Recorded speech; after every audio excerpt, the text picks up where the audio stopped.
This is a technological showcase set in the world of The Witcher 4.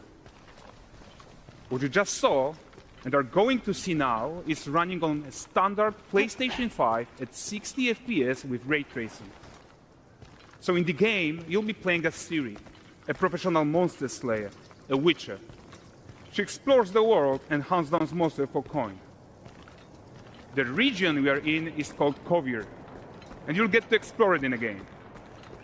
Right now, Ciri is investigating a monster, and after gathering new clues, she is heading back to a nearby village.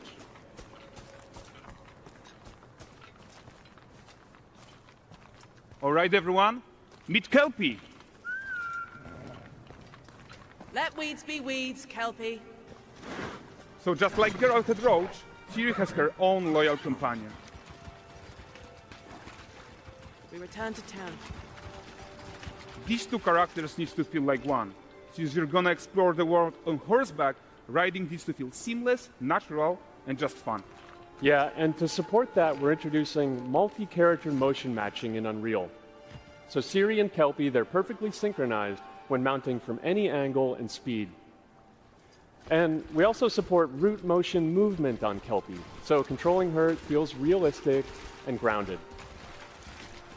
And there are also some really nice improvements to our Unreal Chaos Flesh Solver and these machine-learned deformations. So you've got realistic muscles moving and stretching under Kelpie's skin without compromising the performance there.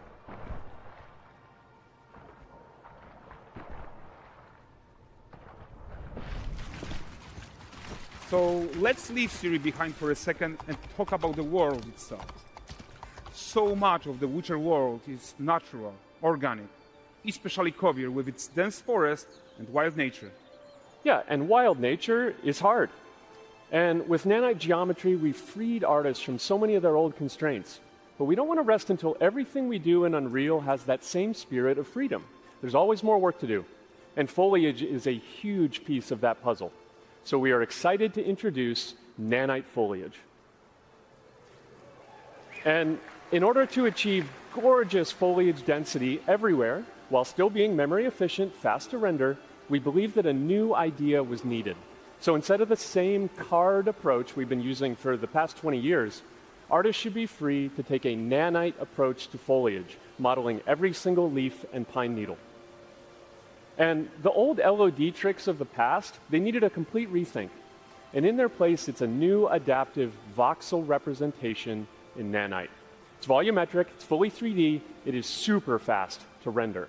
And these dense clusters of triangles turn into these cubes, which at a distance, they're no larger than a pixel, and they react to the changing light of our dynamic sun and our shadows, and they allow artists to render whatever amount of foliage is needed to achieve their vision without compromise.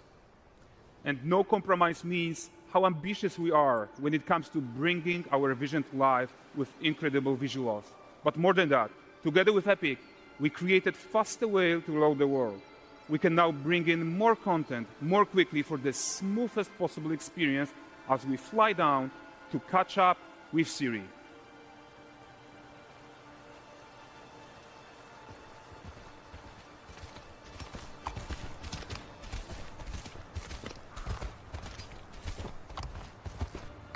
Welcome to Vrest.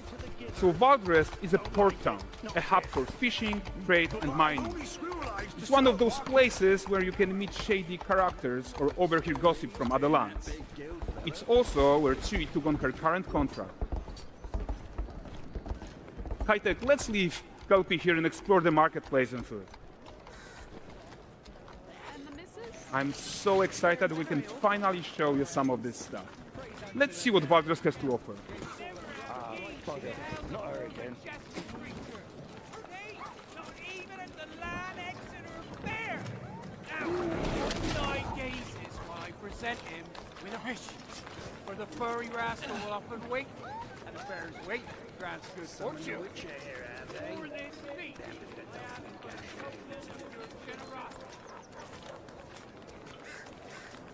Pardon. Guys, notice how responsive the world is. Character actions directly affect what happens around you, sometimes even setting off chain reactions. Everything is working together.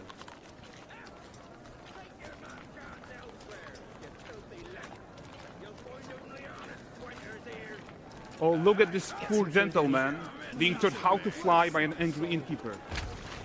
That's what happens when you cheat at Gwent. Last of it, is it?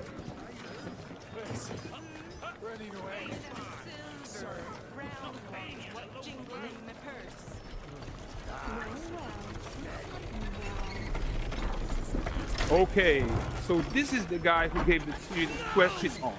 Like you probably suspect, he has his own agenda in all of this. You off your tits again, Wilfred? Get your ass up.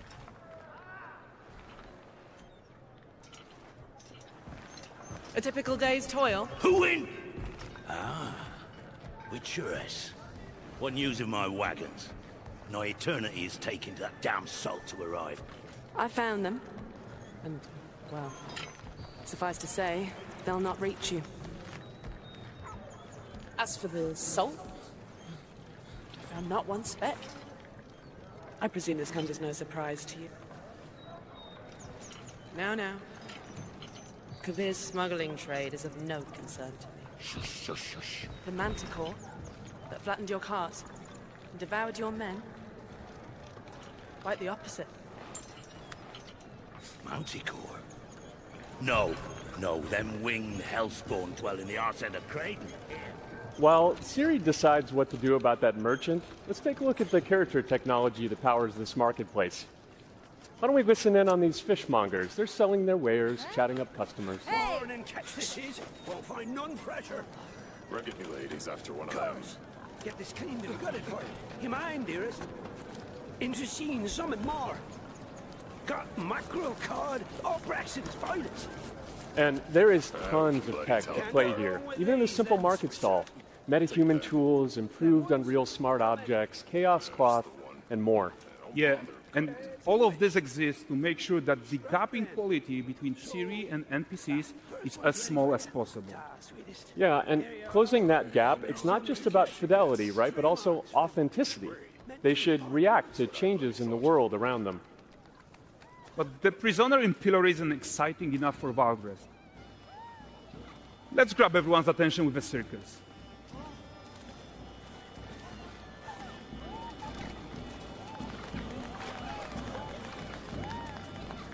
But the great performance deserves a huge crowd though. Let's crank it up.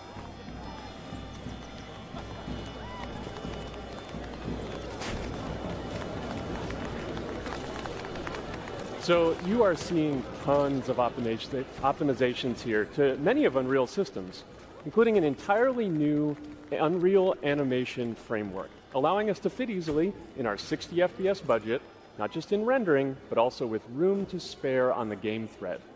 Over 300 animated skeletal mesh agents all going about their business. And the whole point is to leave breathing room for developers like you to introduce the gameplay and the systems that your players expect, empowering you to make your worlds come to life without Unreal standing in your way. You are right. And that's the open world RPG that we're making. But before we wrap up, how about one final check-in with Siri?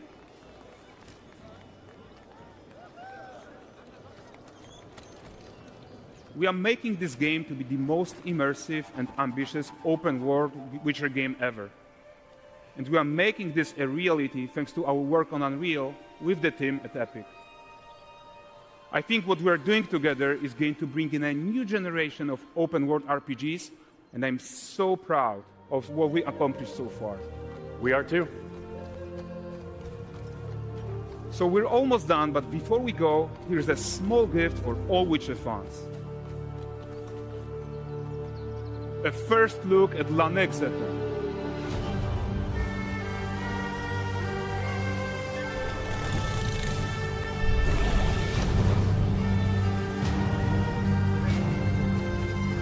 Onward, Kelpie.